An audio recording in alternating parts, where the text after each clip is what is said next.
Colin. Yes. What's your topic? I think we would be stupid not to take advantage of this awesome situation we have right now with Gary Whitta, Mr. Gary Whitta sitting amongst us. To touch his knees. Don't touch his knees. We told you him can not actually to touch touch anyone's knees. Well, Greg is actually touching my knee at this moment. That we has have to never stop. actually Have happened. Now, You can leave now. After all of that, it wasn't really worth it, was it? What are you talking about? It was worth it. It wasn't for me. Came back. We had fun. I'm glad you got The something. first time we did it, we were just two ships in the night, and look at us now, lovers. What the hell does that mean? I don't know either. It's about as close to when... Didn't he go into a diatribe about... we were caramel moths caught in caramel... Caramel moths. What was it? No, we were I like your coconut nuts caught in the moth cloth. What the hell are you Close talking about? The hell is All everyone right, talking what's about? your topic? So we have Mr. Gary Whitta here, one of the few people in the entire world. Then this is the crazy thing. One of the few people in the entire world that has ever written what will now be a canon Star Wars movie. Yeah. And this is an incredible thing, right? We are all in some way, shape, or form, I think, a Star Wars fan. I'm a huge Star Wars fan, and that must be such a great honor. And as you were saying, you know, it's a great fear and responsibility that comes along with that too, because fear leads to hate, though. So that's true. That's a good point. What does hate lead to? No, fear leads to anger, and anger Oh, leads to you're right, hate, you're and right. hate leads to suffering. Hate leads to I don't write there the it is. movies. I just watch them Clearly. But you know, we were talking about, you know, the stress of writing a Star Wars movie and doing right by it, especially, you know, and I think a lot of people are cognizant about that, especially with how divisive the prequels are to a lot of people. And how sacred I think the original trilogy is to a lot of us, New Hope, Empire, and Jedi. And so I was curious, specifically for you, Gary, but also for everyone, because we've talked about Star Wars many times on this show, but not really in terms of a film-by-film basis. What do we think, and if there's an objective answer even, and probably not, but what is the best Star Wars movie, the essential Star Wars movie? And I think that for a lot of people, and me included, it's Empire, but... What is your favorite Star Wars movie and why? Because I'm always interested in hearing. We always talk in platitudes. Sure. Oh, Empire's the best. Yeah. But why? You know, and why would maybe Jedi or New Hope not be as good as Empire? So Gary, I'm curious if you can talk a little bit about maybe what your favorite Star Wars movie is. Or you can just give us intimate details about the one you just wrote. I would hesitate to get into an argument about what is the best. I can tell you my favorite one is Empire. Yeah. Sure. And it's not a particularly controversial answer. It is, you know, it's a really good one. And I think what's really interesting to me about the original Star Wars trilogy is that it tonally shifts so much from the first to the second film. I did a lot of reading about the original. Jay Rinsler wrote these amazing books about the making of the original trilogy and how the films were received when they first came out. And there was all this tremendous anticipation for Empire, but when it came out, it really threw a lot of people because wait, this is suddenly much.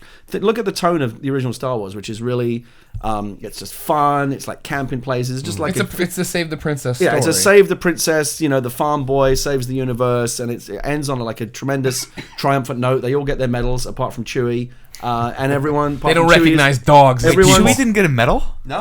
Remember they did that at the MTV Movie Awards like 20 years later. They finally gave him a medal. His medal. That just blew my mind. He's not a person to them. Tall? He's a pet to and them. And he did as much as anybody. It's racism. It's straight up racism. Doesn't get a medal. Alderaan got what it deserved. Bunch of racists. Jesus.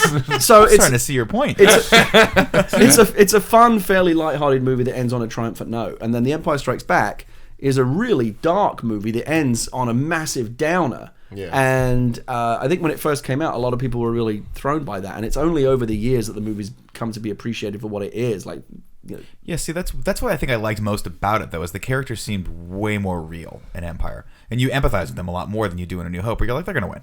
At the end of this movie, we know they're gonna win. Everything, all signs point to they're getting those medals at the end, except for, I guess, Chewbacca, who got just totally you never noticed out that of that. until No, now. I never did. Yeah. Well, I had a huge crush on Princess Leia, so I was kind of looking at her. You're the too whole busy time. looking at Princess Leia. A little bit, you know. She had those buns, the Cinnabons in her hair. Doesn't matter. It's the same thing as always. Like, it's when you're doing a movie. I feel like this happens a lot with superhero stories. Like we Spider-Man's, your Captain America's. The second one's better than the first. If we like, the origin story has to build up and do so much stuff that I love jumping into the sequel where I know this character already. I already know their backstory. What's the adventure happening right now? They're already at the top of their game. What happens next to them? Yeah, you have the luxury of, you know, having, oftentimes if you do like a TV pilot or an origin story movie, there's a certain amount of real estate you have to set aside just to set everyone up. And then when you do the second one, you get to hit the ground running with those characters that you already know. So I guess it kind of had that luxury. But again, it's fascinating to look at it. Like, most sequels don't shift tonally very much. Like, the second Spider-Man movie is tonally much the same as the first. Right. But Empire is radically tonally different to Star Wars. And then Return of the Jedi kind of brings it back towards like in the the middle a middle. little bit. Like Yeah. it's dark, but it's also got a lot of fun moments. And so Yeah. it kind of goes. It charts as kind of really interesting. If you think of the original trilogy as one big 3-act movie, with Star Wars is Act 1 and Empire Act 2 and Return of the Jedi Act 3, it actually kind of works as a story structure. Like the Act 1 is, kind of like you said, the origin story. Act 2 is typically where everything goes wrong for the characters, and Act 3 is where they kind of right the ship and bring it back around and win in the Resolution. end. So, and that's, fairly basic, story structure, and it works in each film, and it works over the course of the 3 films as well. But it is my favorite. It's got all my favorite bits in it. Battle of Hoth, I think, is just fantastic. Well, that was so cool too, because it was not like you pick up right after the old one left off, right? There was clearly time in between, and you're on a whole different setting. I mean, those are bold choices back in the day, especially for a franchise that you're like, no one thought was going to be anything. The New Hope comes out, it blows up. You got a lot of pressure, and it did a lot of things. Like it's interesting. Only when you go back and like really study them, instead of just kind of watching them take for granted, you realize like things that change. Like the original Star Wars has tons of aliens in it, right? Loads of really interesting. It has a cantina scene. This is nothing but like crazy aliens. Right. Empire Strikes Back has almost no aliens in it. Think about it. Where are the aliens in the Empire Strikes that's Back? right. Yeah, just the bounty hunters and They Who sleep was the in guy- one. What was the guy with Tauntaun. was he an alien? That's or was he a Lobot, and cyborg? he's like a guy Oh, yeah, with like well, yeah, he's like an thing. android. You have the Ugnaughts, the guys that are down in the scrap heap. The Chewie has to go down and like get the C-3PO his parts back from. Right. But apart from that, there are like, you think again. Typically, if they were doing this today, go, oh, the kids loved the aliens in Star Wars. Let's make sure they have tons more in the next one. But they didn't do that. They just said this is the story that we think is the right next chapter. We don't feel like we have to check boxes and say, well, let's put aliens in. Right. It's gotta get really- Rees in there somewhere, and I feel like now you'd be like they'd come to you and say you need to write 15 types of aliens that can be incredibly expensive toys that we could sell to children. But then they probably didn't have that concept of that huge merchandising need. Well, I think they probably did after the first one. Yeah, I was Oh, gonna yeah. say, That's then a George good point. Lucas, he knew all about yeah, that. George Lucas said we were just reading a thing on Colin and Greg Live. I think it was earlier this week or maybe late last week about Follow us on about Twitch.tv, toys, specifically how much money in the United States toys are grossing. We're talking about Kenner and obviously Hasbro later on, about how George Lucas himself said like the money is in the toys. Like I own Star Wars, but the toys are where. Yeah, it's one of the many ways in which I think George Lucas really kind of changed that world. In that, I think when I don't remember the exact details, but I think when he did the original deal to set up Star Wars as a film, one of the things he wrote into the contract, well, okay, you can have this, and I'll do all these things you want me to do, but like I retain the rights to any the merch. merchandise, and they went fine, like sell some T-shirts, go. and for now it. of course, and because of what happened, merchandise is like the one thing that you absolutely cannot get Right. in a contract, because they know that Those again, nice if it's fat smart. margins. they He's a know smart that's where the money ultimately is. So I'm wondering how you feel about this too, Nick, in the sense that I've thought about Empire pretty deeply lately because Sure. I've seen that movie. I've seen that movie a lot. Right. And It's a Colin quote, right? That is Yeah. such a Colin quote. and I think what's special about Empire in my mind, because I agree it's the darkest. I think it's the best written. I think the characters are the most interesting at this point. Is A New Hope was obviously episode 4, but it was made, I think, under the auspices that it might be the only one. And so A New Hope is, because I read Rinsler's books too, or whatever, at least the first one. I don't know New Hope and Empire. I haven't read the one about Jedi yet. And they talk a lot about, obviously, the tumultuous nature of getting the movie made.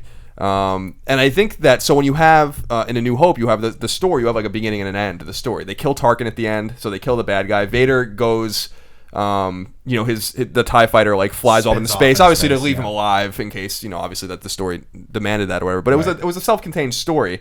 And I think what's so special about Empire, that, and even though it's obvious, I never really made the connection, is that it can't exist on its own. You need the context of A New Hope, and you need Jedi to finish the story. And I think that that's what's so special about it, is that it exists simply as a bridge, and it's a really well written and really super dark bridge. And I agree with Gary that the Battle of Hoth is awesome. Like the snow speeders and the AT-ATs, the fact that that there is time in between the end of A New Hope and the destruction of the Death Star. The rebels are still on the run, and it shows how weak they are. They're trying to hide, Right. And they're found by the probe droids, and then the Star Destroyers jump in. Piet goes down to the ground with the AT-ATs, and they're trying to get the rebels or whatever. And then you get That's your General Veers who goes down. Veers. I'm sorry, Veers. Sorry, I spent a year having to I was look gonna at say, shit. how much research did you have to do for that?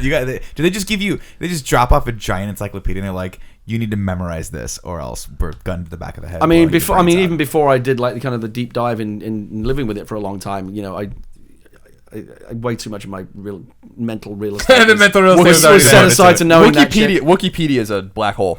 if you should you choose to Very go much- there. very much Those so. like DK books. You Yeah, know? I used to have all those books when I was a kid. But anyway, I was just thinking about like from an act to act basis, it's dark. Like the Empire, and it's so the story's clever too because, and we've talked about this before. I think Greg and I talked about it specifically. That why I love Empire as well, and towards the middle and towards the end when they hire the bounty hunters, is that the story splits into two, and that they start using different characters in order to get the end goal, and like the Empire works with like gangster basically to get what they want, Right. and they hire these six bounty hunters to basically bait Luke, and to get Han or whatever. So it's just like I just love the structure of the story and how dark and dismal it is, and I think that is maybe the essence of why Empire is so special. But think about how agonizing it must have been in 1980 when that film came out to get to the end. And that was it. like we You see live the in a close. world now where in the world of like serialized television, like a cliffhanger, we're like, oh shit, I got to wait until next week to see what happens. Or on Netflix until it plays Now, the next now imagine episode. this: you're sitting in a theater in 1980. Okay, Darth Vader is Luke Skywalker's dad. What does that mean? Spoilers. Is that true? Han Solo's frozen in carbonite. He belongs to Jabba the Hutt. Everything's fucked up. See you in 3 years. My God, Like- I can't even imagine. It would suck. That's It would suck. insane.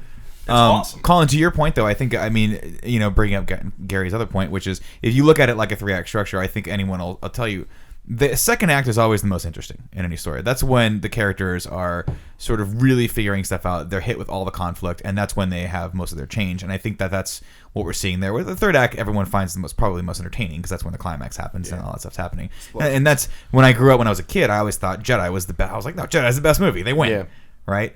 It's not until you kind of develop a little bit more sensibility as an adult that you go back and look at it and go, no, they had the most growth as characters in Empire and the most messed up shit happened. Yeah, during it's Empire. it's also the most kind of spiritual of the three as well. Like all the stuff with Yoda, where like in the first movie, the Force is just kind of glossed over. Well, it's his energy field, and you can do stuff with it. And then it's in the second one that they actually start to kind of layer in the philosophy and Yoda's got all this amazing wisdom. People often forget as well. It's got one because we just take for granted. It's got one of the great reveals in it, not just the "I am your father," but imagine going back and watching that movie and not. I'd love to go back. I'd love to be able to Eternal Sunshine my knowledge of The Empire Strikes Back and go back and watch it for the first time and have that moment because it works brilliantly well. You realize, oh, the little annoying swamp creature is actually the great Jedi Master. You don't get that. You don't think anymore. But that played at the time as this incredible reveal. Like they did a good job of selling you that this is just this annoying little creature who's going to take you to some grand, Obi-Wan like figure, and then you realize this is actually the guy. Yeah, it's really brilliantly blows done. your perception of everything. That blew my perception of everything because you were set up. Obi-Wan. You're like Obi-Wan's a normal human being, right? So you take with that what. Tim and I just had that moment. It blew your perception of everything. everything. You walked out of the theater. You're like, I don't even know how to perceive the sun. Nothing will ever be the same again. Sadly, I definitely did not see that movie in the theater. I wish I had. I think I saw Jedi in the theater, but I don't think I saw Empire Strikes Back in the theater. That was either on beta or VHS. I'm not quite sure which one we had. But no, that was really cool, and that was really cool and very forward thinking of George Lucas to kind of go at it and say like, we're going to play with your perception of what a hero should be or the Grand Master should be, because you always get to the Grand Master. Sure, if you're looking at kung fu movies, for instance, the Grand Master's always an elderly old man, but he's still badass and he's still human size. You get to this, you get to Yoda, and you're absolutely right. You're like, that's not anything. This Muppet isn't the guy. All this dude's good for is he's going to eat my little beef jerky that I brought with me. Well, that's why it was so frustrating. That's why Yoda was a special character too, and you almost forget because I almost think of Yoda and Dagobah as a more of a Return of the Jedi thing, forgetting that in Empire it's an instrumental part of the movie as well because we're glossing over because you're really trying to get from Hoth to Cloud City, right, and to the Darth Vader reveal at the end and Boba Fett taking Han away to Jabba, right? Like that's basically the arc. And there is this really important, like Gary was saying, this philosophical thing in Empire that makes it even more special. I think it's what was so frustrating to me about Yoda in the prequels was that he was why I hated that he used the lightsaber and all that kind of stuff. Was like I felt like he was supposed to be so powerful that he didn't even bother with them. You know what I mean? And that was like what was so he wasn't even about fighting like you did when he's training Luke. Colin. It's about calmness and spirit. Right. You know what I mean? And that was what was so special about Yoda. That's what I loved about it. I mean, my favorite moment in that whole movie is when Luke tries to bring the X-Wing out of the swamp and he says, I can't do it. And Yoda does it. And it's this magical moment. You realize, wow, this tiny little creature actually has this incredible power. And, Yoda says, I don't believe it. And Yoda says, that is why you fail. And like, as a 10-year-old kid, that's a very simple philosophy. Like, you can only do it if you really believe you can do it. But as a 10-year-old kid, I was going, that just blew. I was like a 10-year-old stoner going, man, that just blew my fucking mind. This guy like, just influenced My me. perception of It's everything. changed my perception of everything. Changed Now, my perception. I of want it. to ask. I want to ask one more question before we can talk about the other films, but specifically with Empire, because Greg always busts balls about this, specifically with Boba Fett, right? And that Boba Fett has become this cult hero. I love Boba Fett, right? I love Bosk and IG-88 and 401. For some reason, like they're, Dengar and Zuckuss, like for some reason, all those bounty hunters are just amazing Shout out. Well, characters. can I ask? Did you like? Were you fascinated by those characters because we didn't know much about them? I was fascinated by them because we didn't know anything about them until Tales of Jabba's Palace and all that kind of stuff told. So Tales of the Bounty Hunters told their stories, although that's not canon anymore. But it was also, there's something special about Boba Fett specifically, right? We see Boba Fett. He barely talks. I love that scene, as I said before, in Cloud City when they're at Bespin and Darth Vader's at the table and he walks out next to Vader or whatever, like. And then he obviously, like Greg always says, he goes out like a bitch in Jedi or whatever. Yeah, right into the Like- Sarlacc pit. So I'm curious, Gary, like what what your interpretation is of Boba Fett. Why does he resonate so much with Star Wars fans? Like he's an important character because he delivers Han to Jabba, and that starts that whole their return to Tatooine and stuff like that. It's necessary, but why? Like people love him. He has basically like 3 minutes of airtime. He's a badass. Yeah.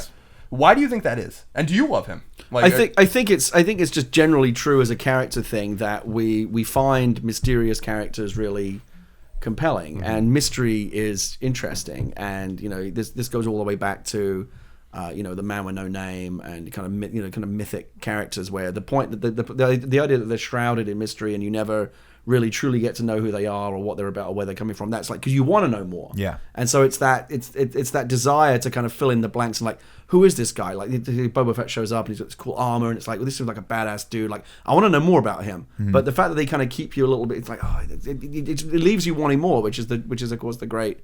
Anytime you can do that and kind of just suggest and let audiences kind of fill in the blanks on their own. I guarantee, I'm sure most people walked out of The Empire Strikes Back feeling like they knew more about Boba Fett than the movie actually showed you, because it just suggested this idea of this badass character that just sets your imagination running wild. Again, and that's true of like things like Man with No Name or Zatoichi or like these kind of great mythic heroes who part of what's appealing about them is the fact that you can't get close to them, you don't know very much about them. Yeah, I felt that way about Jabba's little dude. Salacious Crumb. Yeah, Salacious Crumb. You just see him, you're like, fuck. The Rancor Keeper. I think also Boba Fett was set apart though, right? Because he was the one that actually accomplished the job too, so he got more screen time, and he was a badass. What do you want?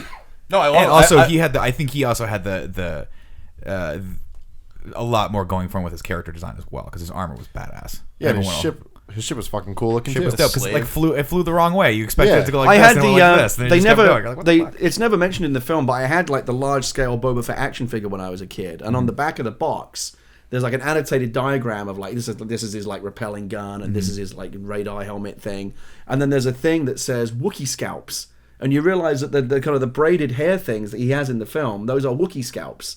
This guy scalped Wookiees. That's so brutal. Like that's badass. That's badass. Wookiees are not small, as we learned in our previous discussion. When you can't even put a medal on their heads, that's how tall they are. Which I assume is the only reason why Chewbacca did not get a medal. Again, at the Leia end was a racist. the first film. She did not recognize Down with Wookiees as being he was probably real people. their thought was probably like, we only have a few medals. This Wookiee is here with Han because of a life debt anyway. He doesn't Well, want to be. Would you At give the Portillo end- a medal if you get At the end, in the Good point, I final, wouldn't. in the final shot of the movie, they all turn around He yells. and Chewie goes, "Rawr," and like you can interpret that, I guess, as like, "Where's my fucking medal?" Yeah, Yeah, that's true. Hey, this isn't over. This is oh. Son of a bitch. God damn it! Sorry, Chewie. Humans only. Obviously, in your experiences with Star Wars, as both a fan and as actually now contributing to the canon, did it occur to you? And you probably won't be able to answer this question, but I'm going to ask it anyway. The newest Star Wars films weren't exactly perfectly received. You get the opportunity to sort of write a very I'm not going to say wrong, but you get the opportunity to contribute in a positive way to the series. Was that something that kind of weighed on you at all? I refer you to my previous answer about how I had a lot of fun working on the movie, and I look forward to seeing it when it comes out in December of 2016. Gotcha. Abomination, available now on Inkshares. I contemplated doing that, but I thought it would have been too cheesy. No, don't worry, I do it It's for good you. when you do it. Yeah, Though. don't worry. Here When it you do is. cheesy Throw things, it it out all the works. time. Remember, hashtag it fits. touch my knee, Gary. In Yeah, the you can comments. win a Oh, signed. okay. Then we're giving away the autograph Yes, copy. Remember? exactly. That's So it. Nick, earlier you were saying that Jedi was your favorite growing up, and When I was a think kid. when I was a kid too, and I think up until recently, Oh, 'cause Jedi the was Ewoks? definitely my favorite. Not because of the Ewoks, but because of the speeder bikes and the opening scene of just fucking Luke being a badass. Like Luke is now finally a That was fucking always cool. badass. That was always and cool. also Leia being a fucking badass. Like when you see that she's in the fucking Whose little armor? outfit. Whose armor? Bosch or Ray or Bausch, however you say his name. There you go. Like that was so cool to me, but it was definitely the speeder bikes that like. And I will just maintain completely this as sold well. it. It's more than 30 years old now. Return of the Jedi came out in 1983. I still believe that the Battle of Endor is the greatest space battle that's ever been put on film. No one's ever beaten it. I don't Yeah, know. it's awesome. Yeah. It's awesome too because the second Death Star's there, they're fighting, and the things going on the planet are actually consequential. So it's not just like a battle going on in space above a planet, but like I like the connection between what's going on in the ground. Yeah, all three of those pieces at the end are connected. What's happening on each piece is affecting what's happening, or has implications for what's happening in the other pieces. It's awesome. Like I think Jedi's really. I think some people are really tough on Jedi. I understand some people don't like the Ewoks. I think they were supposed to be Wookiees, right? Originally, or didn't they want that to be I like don't recall. Kashyyyk or the Wookiee planet? And I guess they went in a different direction and made Endor. I think the Ewoks are kind of cool. Like I get a lot of shit for it, but I defend the Ewoks. The Ewoks are awesome. I was in love with the Ewoks. they're like I They think had the like funny teeth. yeah, like they're like guerrilla fighters basically. Like they're they're primitive and they still try to hold their own against the ATSTs and stuff like that. I think it's a cool story. I agree. Like what was so disappointing about the ending of Empire towards Jedi when you see Luke with his green lightsaber and all this kind of stuff is that like what happened, and we obviously get that in Shadows of the Empire a little bit, but that was what was so cool about it. I agree too. Is like Luke is just different. He's the man in black. Like he's just totally different, and I think that's really Open the door. yeah, like he suddenly he has like a vibe, like an Obi-Wan vibe. Suddenly, confidence, right? And he gets in there, gets through the gate before Tuna and all that kind of stuff. Gets there. Obviously, yeah, Leia hidden in the bounty hunter outfit. Lando's there. It's like Lando not even a little bit disguised. I have no idea how they haven't figured out who Lando was. So like, Jabba's palace is really cool. And even though Jabba was supposed to be in the first one, and they mention him, in I guess in Empire, implicitly, there's no context to who he was. He was a person, obviously, in A New Hope when they filmed it, whether or not they were going to replace it or not. And then they put it back in the special editions. But it's cool, too, because that was our introduction to Jabba the Hutt, who's just gangster. He's like a warlord. Badass. And, like, so there's all of these unholy alliances basically going on to try to progress the story, obviously. But everyone has different interests that are kind of conflicting with each other. So I think Empire is really cool, too. I agree the whole fight with Lando and Nien Nunb on the Falcon. Yeah, I mean, that was... Sorry, continue. No, I was just saying, it was just awesome. Like I agree with Guy 100%. I think that space battle is really special. And next level compared to New Hopes too. Not only because the effects are a little bit better and it's a little more dense, but because we see more than Y wings and X wings. Now we see B wings and I love the B wing. yeah, and the B Which wings one was often the they have. B-wing? Was that the one that had it was like a... The B wing is the the one that looks bowl? like a cross, like this. Yeah. And then you see like And the A-wing was just the normal... It was the little snub. yeah, and you have the fighter. A wings as well, and then you have not only the TIE fighters and TIE bombers that were in Empire, but you have TIE interceptors and all this kind of stuff. It's just cool. It's just a much more dynamic battle. I had a blows my perception of everything moment recently when I was playing an Xbox game, and I was right in the middle of working on Star Wars, so everything was like, I kept seeing Star Wars and everything I was doing, even when I was like trying to switch off. And I remember looking down at my Xbox One controller and seeing the 4 buttons X, B, Y, and A, and I remember, fuck, those are the 4 kinds of rebel fighters. X, B, Y, and A, and it blew, and I was like blown. that's My weird. I mind was never thought blown of for like 5 minutes. Yeah. That's crazy. I did not realize that either. Yeah, I would have never thought of that. That's super interesting. Yeah, I mean, that's... Tim, to answer your question originally, that was... I actually do think, though, going back and looking at how those 3 sort of battles are happening simultaneously, the importance of them is that each one of them plays a pivotal role in what's happening with the plan, overall yeah. story, right? And so that was really cool to me, is if you look at it, it's basically... It's a great textbook way of how to tell a team story, where, like, you've got other movies that don't do it so well, And now more than ever, it's really important. You've got X-Men, you've got Avengers, you've got all these movies that are coming out now that kind of figured it out that they have to have each of their characters do something pivotal. Otherwise, it's boring. Yeah. And so, one could argue that if they'd just blown up the Death Star with Luke on it, it would have still had the same general effect, but we wouldn't have gotten the gratification of his storyline sort of wrapping up.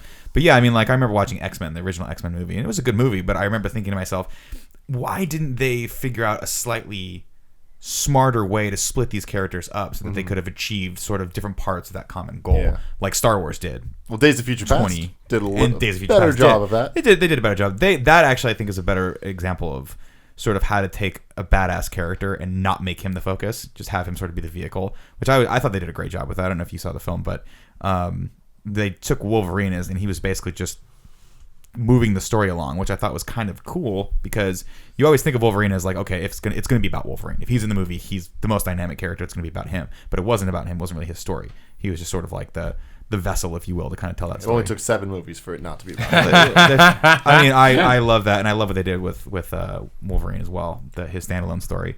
But yeah, I loved Jedi when I was a kid because of that, because they had those 3 planes of action that were happening. And they tried to do it a little bit with Phantom Menace, and it worked. They sort of had Annie flying around, and they had Qui-Gon and all that happening. It didn't have the same panache. I don't think it had the same effect. Well, that was the thing. For episode 1, for Jedi, when it would cut from one place to the other, you'd be like, "Oh no, I don't want to leave that part." No, it's a masterpiece of structure and editing, and you realize all the pieces interlock. What's happening on the ground is they need to blow up the bunkers so the shit will come down up in outer space. Yeah, and everything's happening against the backdrop of is Luke going to turn to the dark? All these pieces connect, and again, you can appreciate that. But from I've been doing this now for long enough as a writer, where I see the movie, but you also kind of see like the matrix behind the movie, and like how all the moving parts connect, and just how difficult it is to make that work as a piece of like structure and editing and storytelling and making sure all the beats land in the right moment so that at the end of the end result is so satisfying. It's incredibly difficult to do, and Jedi gets a lot of shit, but I honestly think the third act of Jedi, that 3-piece structure of that amazing battle on the ground in space and with Vader and Luke and the Emperor, is the best stuff in the whole trilogy. Yeah, it's incredibly well done. It's a masterpiece right there, a master stroke, I should say. Yes, yeah, a master stroke. It blew my perception of everything. Wrap your head around that. Blow people away every time you say. I want someone to make a picture for us. I want it to be a close up of Salacious Crumb, and I want it to say it blew my perception of everything. Send them to @NoTaxation or @KindaFunnyVids on Twitter. Stupid shit that comes out of my mouth sometimes. Sorry about that.